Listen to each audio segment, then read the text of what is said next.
फाखरा को कभी किसी चीज़ की कमी नहीं होने दी थी, मगर उसके बदले में फाखरा ने कभी अपने शौहर को मुस्कुरा कर भी नहीं देखा था, बल्कि हर वक्त उससे शिकायतें करती रहती।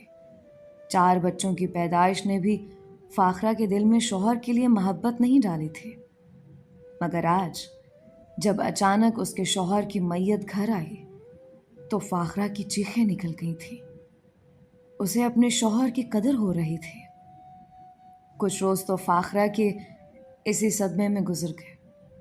वो अपने शौहर को और उसकी दी गई इनायतों को याद करके रोती रहती थी। लेकिन जब घर में खाने पीने का सामान ख़त्म हुआ और बच्चे भूख से बिलबिलाने लगे तो वो होश की दुनिया में लौट आए। उसको एहसास हुआ कि वो अकेली नहीं थी, उसके साथ 4 मासूम जानें भी थी जो भूख बर्दाश्त नहीं कर सकते थे और अभी इस उम्र में भी नहीं थे कि घर के हालात को समझकर सब्र कर सकते। दूसरी तरफ अपने बाप की वफ़ात के बाद मैना बहुत टूट गई थी, क्योंकि बाप की वफ़ात के बाद तो फाखरा ने जैसे आंखें माथे पर रख ली थी। उसे घर में अपने बच्चों के अलावा कोई दिखाई नहीं देता था। तभी मैना ने खामोशी से घर का सारा काम संभाल लिया। तो फाखरा ने भी कमाने का सोचा और दिल पर पत्थर रखकर घर से निकले। दिल ही दिल में दुखी होती। सख्त गर्मी में फाखरा एक के बाद दूसरा दरवाज़ा बजा रही थी, मगर उसकी हालत इतनी बिखरी हुई और बोसीदा थी कि कोठियों वाले उसे भीख मांगने वाली समझते और उसकी अगली बात सुने बगैर ही उसके मुंह पर अपना दरवाज़ा बंद कर देते। ये ज़िल्लत फाखरा के लिए बहुत बड़ी थी। बहुत कोशिश के बावजूद भी वो ये तकलीफ़ और ज़िल्लत बर्दाश्त नहीं कर पा रही थी। एक पल को उसका दिल किया कि वो सब कुछ छोड़ छाड़ कर अपने घर लौट जाए और कभी भी घरों में काम करने का ना सोचे। मगर घर का ख्याल आते ही उसे अपने भूख से बिलखते बच्चे याद आ गए। आज 3 दिन हो गए थे, घर में कुछ नहीं पका था और अब ये हाल था कि भूख के मारे बच्चों को नींद भी नहीं आती थी।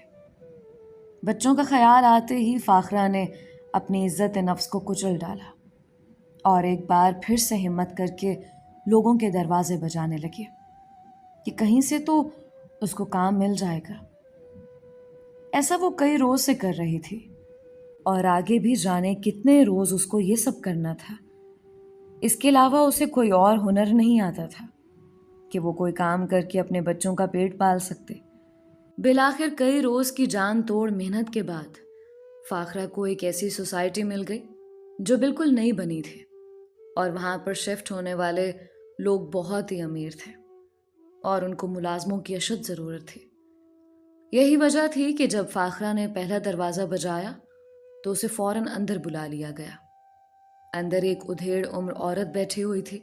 उसने बगौर फाखरा का जायज़ा लिया और थोड़े सख्त लहजे में कहने लगी, मैं तुम्हारा कैसे यकीन कर लूँ कि तुम्हें वाकई मुलाजमत चाहिए? तुम कोई फराडी औरत नहीं हो। उसकी बात पर फाखरा फ़ौरन बोले, मैं आपको हर तरह की कसम देने को तैयार हूँ जी। फिर भी आपको यकीन ना आए तो आप चल के मेरा घर देख लें, जहाँ पर मेरे 4 बच्चे भूख से निढाल पड़े हुए हैं। कुछ ही वक्त पहले मेरे शौहर का इंतकाल हुआ है और अपने शौहर की वफ़ात के बाद ही मैं मजबूरन कमाने के लिए निकली हूँ, वरना अपने शौहर के होते हुए तो मैंने कभी कमाने का सोचा भी नहीं था और ना कभी मुझे ये सोच आई कि मुझ पर ये दिन भी आ सकते हैं। आज कई रोज़ हो गए हैं मुझे लोगों का दरवाज़ा बजाते हुए।